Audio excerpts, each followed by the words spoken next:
Interessados em aprender e se tornar certificado pela AWS? Bom, você está no caminho certo. Nosso treinamento vai preparar o candidato para o exame de associado da AWS, ou seja, AWS Certified Solutions Architect. Traz guia completo para dominar o conceito da AWS, incluindo testes e prática de exames guiados, ou seja, depois que você fizer a prática de um exame, nós vamos analisar as questões e as respostas, para que você entenda melhor o conceito. Vou dar um exemplo disso depois. Traz mais de 800 questões para a prática do exame. Também vai preparar os candidatos para entrevistas de emprego, ok? Obviamente, vai trazer laboratórios completos para que você aprenda não somente a parte teórica, mas como configurar e gerenciar a AWS. Bônus: vamos tocar nos conceitos de desenvolvedor e administrador SysOps da AWS e vai iniciar a preparação do exame Professional da AWS. Tem dois tipos de exame, associado e professional. O primeiro é o associado e depois vem o professional. Para que se tornar certificado AWS? Para muitos, a remuneração é um fator. Nos Estados Unidos, a média salarial para Certified Solutions Architect Professional é de $136 mil por ano. Eu moro e trabalho nos Estados Unidos há mais de 15 anos. Você vai estar aprendendo com alguém que tem experiência e trabalha com as tecnologias de ponta. Como esse treinamento está organizado? Obviamente a parte teórica você vai aprender através de uma videoaula. Vou dar um exemplo de uma videoaula. A gente vai para a seção 8, AWS VPC, Virtual Private Cloud.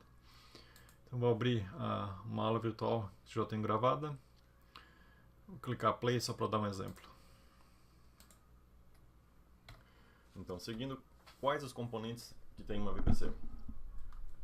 Aqui, a gente tem o serviço da AWS e a gente tem essa VPC, que está logicamente definida nessa região. E você tem duas subnets, a subnet 1 e a subnet 2. Então você tem a instância 1 aqui e a instância 2 na subnet 2. E elas estão na mesma VPC.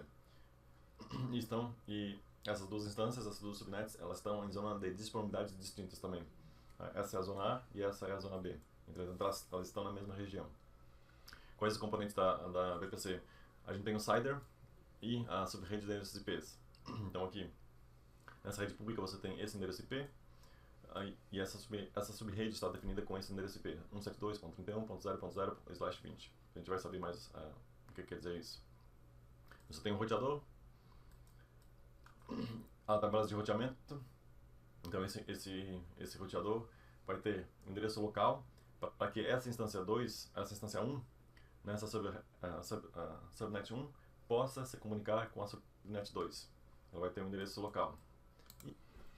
Ok, isso é só para dar um exemplo da aula. E aqui, obviamente, você pode alterar a velocidade. Normalmente eu assisto os vídeos na velocidade 1.25 ou 1.5 para ser mais rápido do que na velocidade normal. Mas você pode fazer como você queira.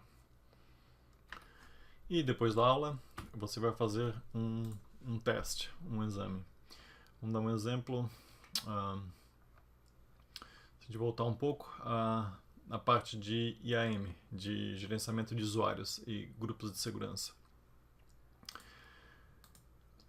Você clica no quiz, fazer um quiz, start quiz. Então aqui tem a questão. Se você selecionar vamos selecionar A, clique Check Answer. Bom, nesse caso a estava certa.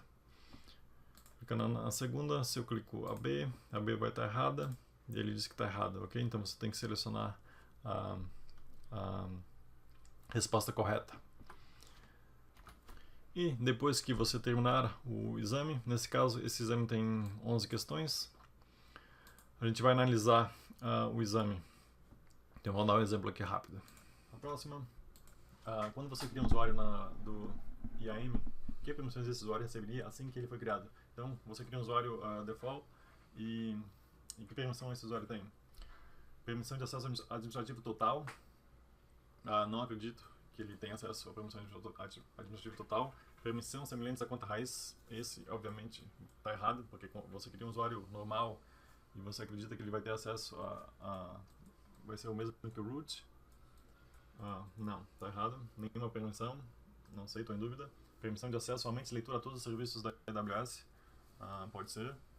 Então vamos para a AWS e vamos criar um usuário e verificar o que acontece. Add new user. Test. Vamos chamar esse usuário de teste. E vamos criar somente Management Console Access. Clica Next. E não vou adicionar esse usuário a nenhum grupo. Review. Agora olha isso. The user has no permissions. Então esse usuário, por default, ele não tem nenhuma permissão agregada a ele. Então voltando aqui, nenhuma permissão. Essa é a resposta. Então C é a resposta. Bom, vão ser mais de quase 400 testes guiados com as explicações das perguntas e respostas. E não termina aí. Depois que você fizer aprender esses 400, no final a gente colocou mais 400 testes para você estudar. Então começa aqui na seção 13, vai ter quase 400 testes. E por último, 2 testes, um em português e um em inglês. E esses testes você vai estar simulando a prova da AWS. Nesse caso, o primeiro é em português, vai ter 50 questões e vai durar 1 hora e 40 minutos. E para passar no teste você vai precisar de 75%. Você pode parar o teste, continuar futuramente e repetir o teste quantas vezes você quiser. E no teste, o último teste é em inglês e vai ter explicação de cada pergunta. Então, resumindo, se você quer aprender e passar na prova da AWS, inscreva-se agora.